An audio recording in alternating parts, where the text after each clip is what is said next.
Hi, I'm Cameron Officer from Auto Trader, and we're having a look at the Mazda BT-50 Ute today.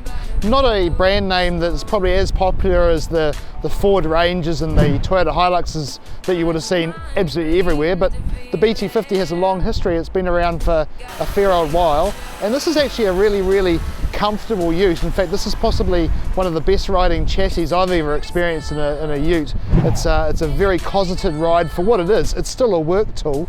Of course, the one we're looking at right here is a limited grade BT-50, so it comes with all the bells and whistles. It's got absolutely everything. The BT-50's been around for a while, as I say, and it's just kind of had a bit of a refresh. The limited grade is $59,795. So, you know, it's getting up there in terms of price, but it's still mid-range. You can pay a lot more for a ute these days, and for the range-topping vehicle, then this is actually not a bad price. You know, it's a 3.2 litre engine for that. It's 147 kilowatts, 470 newton meters, which is certainly, it's going to get you out of most situations pretty easily. Like the weather that we're experiencing today, for example. It's a pretty rugged ute when you need it to be. And it's got a 3.5 tonne brake tow rating as well. So again, it's going to work for you as a tow vehicle. It's got a few nice sort of accents inside. It's got leather seats, it's got a nice Alpine infotainment system with an 8-inch touchscreen, and, you know, Bluetooth, Apple CarPlay, all those kind of nice convenient features that most people expect even from a ute these days.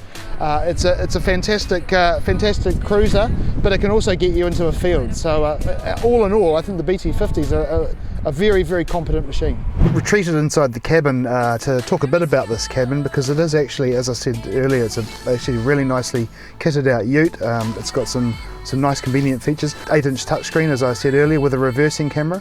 I think a reversing camera in a ute is possibly one of the best advents of recent years. You know, when you're reversing a ute without a reversing camera, it's a lot of sheet metal to see past, especially if you've got a load in the back.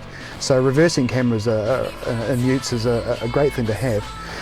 And you've also got you know, a 5-star NCAP safety rating, so you've got airbags everywhere. You've got cruise control, you've got Bluetooth, you've got Apple CarPlay phone pairing system.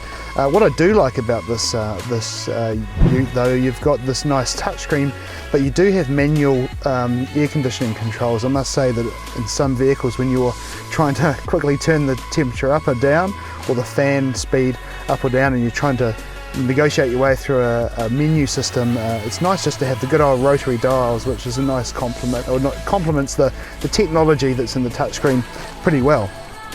One of the things that really struck me about the Mazda BT-50 is that it is such a compliant ride. Even with an unladen tray, it's a very settled feeling vehicle on the road. I remember when this vehicle was first launched, we went to the media launch in Taupo, and we were using some back roads around Kinloch, which are nice quiet roads, driving along, and as I say, a ute without anything in the tray, and I looked down and I was definitely right at the 100 k an hour range. Hadn't even realised. It was just such a nice, smooth driving vehicle. So, I mean, there are other utes on the market that do tend to be a bit skittish when there's no weight over the rear axle. I don't find it with the BT-50. I think it's a very compliant vehicle. I almost call it a car, which kind of, you know, sort of suggests that it is actually like driving a car in many respects.